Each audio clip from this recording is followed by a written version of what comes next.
Hi there, good morning. I think it's Sunday. It's been a really long weekend. um, Day 6 of working on my very first traveler's notebook.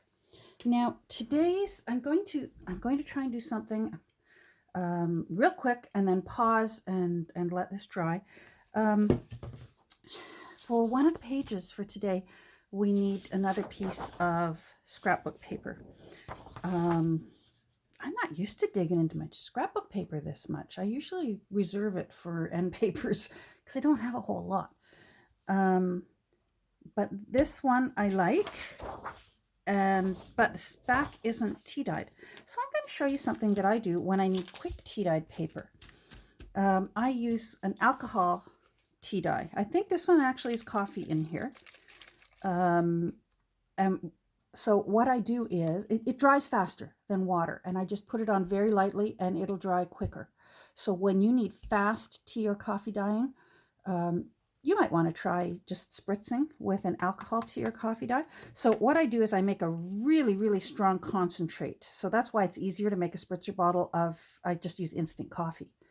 And I'll put in, maybe about an inch worth of hot water, and I'll throw in maybe 3 teaspoons of coffee crystals and, swish it around and get it really, really well mixed. So it's a really strong concentrate. And then I will fill maybe 3 times as much with alcohol, like 90% alcohol. I just buy the alcohol at Dollar Tree. And that way it dilutes it a bit more because I don't want it too strong. I'm banging things around here. Oh, I had some spilled on the outside. That's what it was. That way it's not too dark, and you can layer it if you like. But the alcohol in it, it will dry a little bit quicker.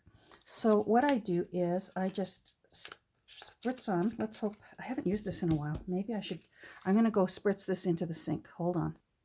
Okay, it's spritzing now. Honestly, I haven't used this in so long, and I'm okay about that because it's like 3/4 alcohol, so it's not going to go bad. Sometimes, if you keep tea or coffee around for dyeing with too long, I've noticed you can get green fuzzies growing in your tea and your coffee.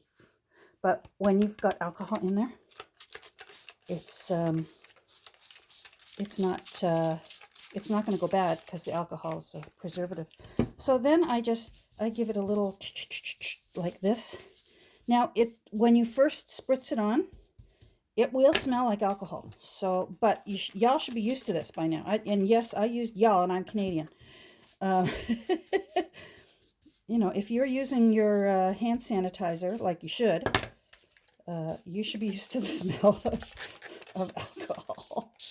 So I'm just spritzing around, and then I just use my brush and spread it around, and you'll get a nice little stain on there, and it will dry quite quickly. Unlike when you totally soak it into a bath and all the fibers start absorbing your tea bath with the water, and I mean, wood will soak up water. Well, paper's wood, so I just very lightly like that, and it dries quite quickly.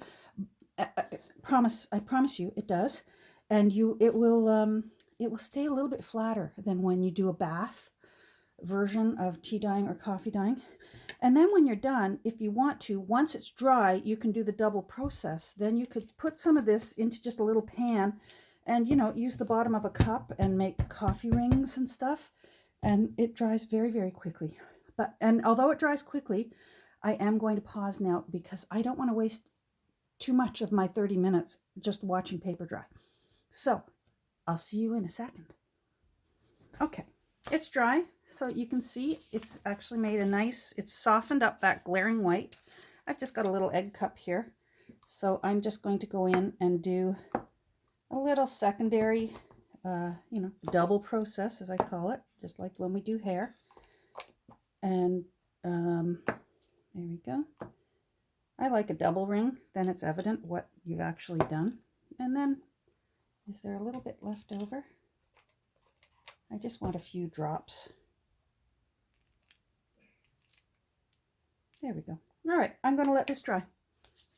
I'll be back. Okay, so it's dry. Yeah, it took a few minutes. It's not instant, but it's a whole lot faster than soaking in a pan with water and then drying it again and doing, like, we've got our little rings now and splotches and drops. It really is a whole lot faster. And I mean, if you still want, I'm happy using it just like this. If you still want to, run your iron over it if you want. I'm okay with this.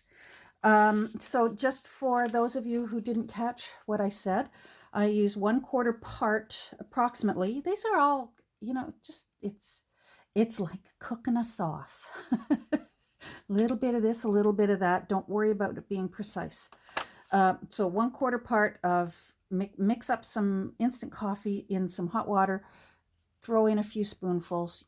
Think about it. You want it to actually be strong enough for when you have your full amount of liquid, but you want to dissolve it, so you need the hot water to dissolve it, right? That's my thinking anyways, and so far it's worked for me for a few years now.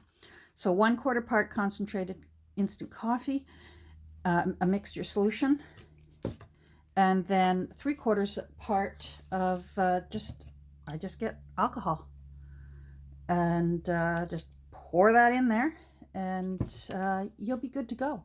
Now I have stuff to do, so this is like a little teaser this morning because I haven't picked out my other paper. I haven't picked, I have apparently I have a collage to make, pre-make, and so I'm going to go get that done, and then my 30-minute video will be following this one, so keep an eye out for it, and it'll be up right next. So I will talk to you really soon.